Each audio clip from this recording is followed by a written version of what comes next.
సహచర మంత్రివర్గ సభ్యులు నారాయణ గారు, డోలా వీరాంజలి గారు, గౌరవ పార్లమెంట్ సభ్యులు ప్రభాకర్ రెడ్డి గారు, గౌరవ శాసనసభ్యులు నాగేశ్వరరావు గారు, జిల్లా కలెక్టర్ గారు, స్వచ్ఛ ఆంధ్రప్రదేశ్ చైర్మన్ పట్టాభి గారు, ఈ కార్యక్రమానికి చేసినటువంటి కందుకూరుకు సంబంధించిన ప్రముఖులందరికీ, అదే మరి ఈ కార్యక్రమంలో భాగస్వాములు అవుతున్నటువంటి విద్యార్థులందరికీ పేరు పేరున మనస్ఫూర్తిగా నమస్కారాలు, అభినందనలు, శుభాభినందనలు. ఈరోజు నేను మూడో శనివారం కందుకూరుకు వచ్చా.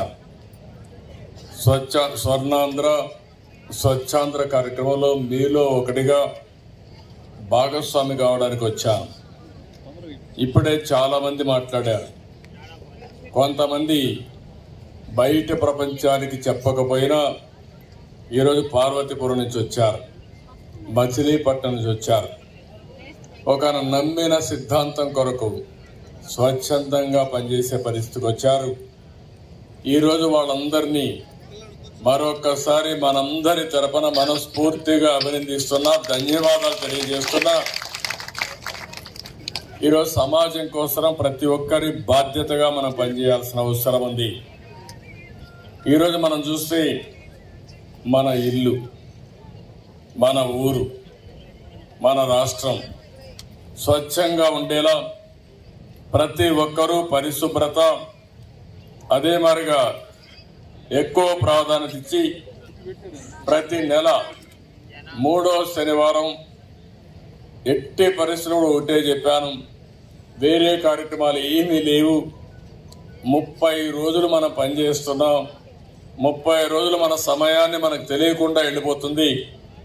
ఒక్కరోజు ఒకే విషయం పైన స్వచ్ఛ ఆంధ్రప్రదేశ్ని కాపాడుకోవడానికి, ఆంధ్రప్రదేశ్ రాష్ట్రాన్ని స్వచ్ఛ రాష్ట్రంగా, స్వచ్ఛ ఆంధ్రప్రదేశ్గా చేస్తామని మీరందరూ కూడా సంకల్పం చేయడానికి ఈరోజు పెట్టాం. గవర్నమెంట్లో అందరినీ కోరాను, పిల్లల్లో అందరినీ కోరాం. అందరం కలిసి ఈ విషయాన్ని ఆలోచించుకోవాల్సిన అవసరం ఉంది. ఒక్కరోజు మన ఊరి కోసం, మన కోసం మనం అంకితం చేయాల్సిన అవసరం ఉంది. ఈరోజు ఇంత మురుపు మాట్లాడితే కొంతమంది చాలా స్పష్టంగా చెప్పారు. అది చూస్తే నాకు అనిపించింది, నేను చెప్పిన మెసేజ్ ఇప్పుడే వెళుతూ ఉంది, ఇంకా కొన్ని రోజులు బాగా వెళుతుంది. రాబోయే రోజుల్లో మనందరికీ అది ఒక సాంప్రదాయంగా తయారు కావాలని. ముందు ఎక్కడో మార్చక్కర్లేదు, మీ మైండ్ మీరు మార్చుకుంటే ముందు ఆలోచన మైండ్ నుంచే పుడతాయి. స్వచ్ఛమైన ఆలోచనలు మీ మైండ్లోని చూస్తే ఇంకా ఈ రాష్ట్రానికి తిరుగులేదు, మీకు తిరుగులేదు, మీ కుటుంబానికి కూడా తిరుగులేదని మరొకసారి ఆలోచిస్తున్నా. మీరు చూడండి, ఒక చెడు ఆలోచన చేసే వ్యక్తికి చెడు స్నేహమే వస్తుంది. అదే మరిగా ఆయన ఎకోసిస్టమ్ కూడా వాళ్ళే బిల్డప్ అవుతారు. ఒక మంచి వ్యక్తి మంచి ఆలోచన చేస్తే మంచి వాళ్ళందరూ వస్తారు. దానివల్ల వాళ్ళ వల్ల మంచి జరిగే పరిస్థితి వస్తుంది. రెండోది, మీ బాడీని కూడా, నేను ఈ మాట ఎందుకు వాడుతున్నానంటే, ఈరోజు మనం పీల్చే గాలి, మనం తినే తిండి ఎక్కడికక్కడ కలుషితం అయిపోయింది. ఈ తిండి తింటే ఈరోజు మీ ఆరోగ్యం, క్యాన్సర్ వస్తూ ఉంది, అనేక సమస్యలు వస్తున్నాయి. అందుకే నేను పదే ముందు మన మైండ్ని కంట్రోల్ చేయాలి. రెండోది, మన బాడీకి కూడా తగిన న్యూట్రిషన్ ఇవ్వాలి తప్ప ఏదంటే తింటే. కొంతమంది డబ్బులు లేవంటారు. ఇక్కడ కావాల్సింది డబ్బులు కాదు, డబ్బులున్నాయని బాగా స్వీట్లు తింటే తప్పకుండా హాస్పిటల్లోనే ఉంటారు వాళ్ళు, షుగర్ వచ్చి. ఇవన్నీ మనం గుర్తుపెట్టుకోవాల్సిన అవసరం ఉంది. అదే సమయంలో మీ ఇల్లు శుభ్రంగా ఉండాలి. కొంతమంది ఇంటిని కూడా శుభ్రంగా పెట్టుకోరు. ఇల్లు అయిపోతానే ఇల్లు క్లీన్ చేస్తారు, ఇంట్లో చెత్త తీసుకొచ్చి మీ ఇంటి ముందరేస్తారు. అంటే పరిసరాలు పరిశుభ్రంగా పెట్టుకోకపోతే, ఇల్లు శుభ్రంగా ఉన్నంత మాత్రాన మీ ఆరోగ్యం బాగుంటుందని చెప్పి కూడా నేను మీకు తెలియజేస్తున్నా. అందుకే మీ ఇల్లు, మీ పరిసరాలు అయిన తర్వాత మీరు పనిచేసే ప్రదేశం, ఎక్కడైతే మీరు పనిచేస్తారో ఒక చెత్తలోనూ లేకుంటే బాగా దుమ్ముండే దగ్గర పనిచేస్తే ఆ అశుభ్ర వాతావరణం వల్ల మీరు దెబ్బతినే పరిస్థితి వస్తుంది. అందుకే ఈరోజు నేను అందరికీ పిలిపించాను. బహిరంగ ప్రదేశాలు కానీ, అదే మరి స్కూళ్ళు, కాలేజీలు, ప్రభుత్వ కార్యాలయాలు, ప్రార్థన మందిరాలు, పరిశ్రమలు, ఇది మనందరి బాధ్యత. నేను ఐటీసీని అభినందిస్తున్నా. ఐటీసీ ఒక పేపర్ ఇండస్ట్రీ. ఈరోజు ఒక పేపర్ ఇండస్ట్రీ ఐటీసీ రాష్ట్రం మొత్తం ఈ పేపర్ని రీసైకిల్ చేయడానికి మీరు పాత పుస్తకాలు ఇస్తే కొత్త పుస్తకాలు మీకు ఇస్తున్నారు. మీరు ఆ పాత పుస్తకాలు కానీ ఇంట్లో పారేస్తే అది వృధా అయ్యే పరిస్థితి వస్తుంది. ఈరోజు దీనివల్ల 2 విధాలుగా లాభం. ఒకటి, ఆ పుస్తకాలు తెచ్చిచ్చిన విద్యార్థులకి కొత్త పుస్తకాలు వస్తాయి, డబ్బులు పెట్టుకునే పని లేదు. రెండవది, మళ్ళీ చెట్లు నరికే పని లేదు. చెట్లు నరక్కపోతే ఆటోమేటిక్గా మనకు ఆక్సిజన్ ఇస్తాయి. ఇలాంటివన్నీ కూడా మనం గుర్తుపెట్టుకోవాల్సిన అవసరం ఉంది. నేను ఈరోజు ఒకటే అంటున్నాను, ఇది నేనేదో బలవంతం చేస్తున్నానని కాదు.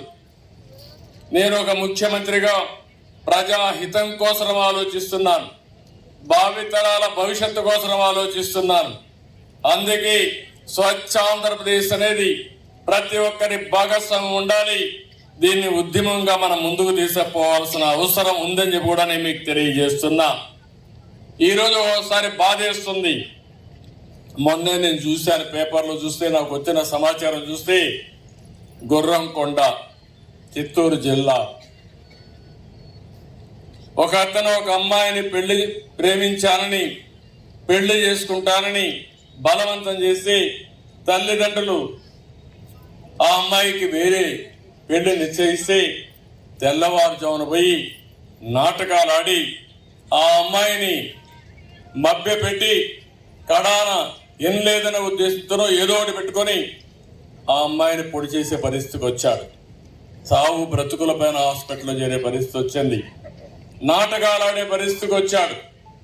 ఏదో విషయం తాగినట్టు ఏదో ఇద్దరు కలిసి ఆత్మహత్య చేసుకుంటామని చెప్పి మభ్యపెట్టడానికి ప్రయత్నం చేశాడు. ఏమనాలి నాకైతే అర్థం కాదు. మొన్నే నేను చూశాను, గుంటూరులో ఒక దుర్మార్గుడు 2 సార్లు ఆడవాళ్లపైన అత్యాచారం చేస్తే జైలుకు పోయాడు. మళ్ళీ జైలు నుంచి వస్తానే మళ్ళా అత్యాచారం చేసే పరిస్థితికి వచ్చాడు. వాడిని ఏమనాలి నాకైతే అర్థం కావడం లేదు. ఇంకొక అతను నేను చూశాను, 6 సంవత్సరాల అమ్మాయిని 75 సంవత్సరాల వయసు ఉండే వ్యక్తి అత్యాచారం చేసే పరిస్థితికి వచ్చాడు, మానభంగం చేసే పరిస్థితికి వచ్చాడు. వీళ్ళు మనుషులనల్లా మానవ మృగాలనల్లా వీళ్ళని ఏ విధంగా ట్రీట్ చేయాలని అడుగుతున్నా. అందుకే నేను ఒక మాట చెప్పాను, ఈ ప్రభుత్వం నేరస్తుల పట్ల కఠినంగా ఉంటాం, గుండెల్లో రైళ్లు పరిగెత్తిచ్చే విధంగా ఉంటాం. వీళ్ళ మైండ్స్ అన్ని ఖరాబ్ అయిపోయినాయి. నేరాలు చేసి, ఘోరాలు చేసి, అకృత్యాలు చేసి మళ్ళా తప్పించుకుంటామను 2 రోజులే కదా జైలు, మళ్ళా బయట వస్తాం అనుకుంటున్నారు. నేను ఒకటే హెచ్చరిస్తున్నా, ఈ ప్రభుత్వం 0 టాలరెన్స్. ఎవడైనా సరే ఆడబిడ్డల జోలుకొచ్చిన, ఈ గడ్డ పైన నేరాలు చేయాలనుకున్నా అలాంటి వాళ్ళ మాత్రం ఎట్టి పరిస్థితుల్లో వదిలిపెట్టం, ప్రజాహితం కోసం అని మరొక్కసారి మీ అందరికీ విజ్ఞప్తి చేస్తున్నా. ఇలాంటి జరిగినప్పుడు అనిపిస్తుంది, ఏం చేయాలనో మీరు కూడా ఆలోచించుకోవాల్సిన అవసరం ఉంది. గంజాయి విపరీతంగా పెరిగింది, డ్రగ్స్ పెరిగాయి. ఈరోజు మీరు చూస్తున్నారు, ఒక విధంగా గంజాయి పైన యుద్ధమే చేస్తున్నాం. డేగా కందులు పెట్టాం. ఎవడైనా సరే గంజాయి తాగినా, గంజాయి ఉత్పత్తి చేసినా ఎట్టి పరిస్థితుల్లో ఈ ప్రభుత్వం ఉపేక్షించదు. అదే మరి డ్రగ్స్ కూడా మనందరం కూడా ఆలోచించుకోవాల్సిన అవసరం ఉంది. మన పిల్లలు కూడా ఆలోచించుకోవాల్సిన అవసరం ఉంది. ఇలాంటి స్వచ్ఛమైన ఆలోచనలు మీరందరూ ఇంట్లో చేసినప్పుడే ఈ రాష్ట్రానికి మేలు జరుగుతుందని చెప్పి కూడా నేను మీకు తెలియజేస్తున్నా.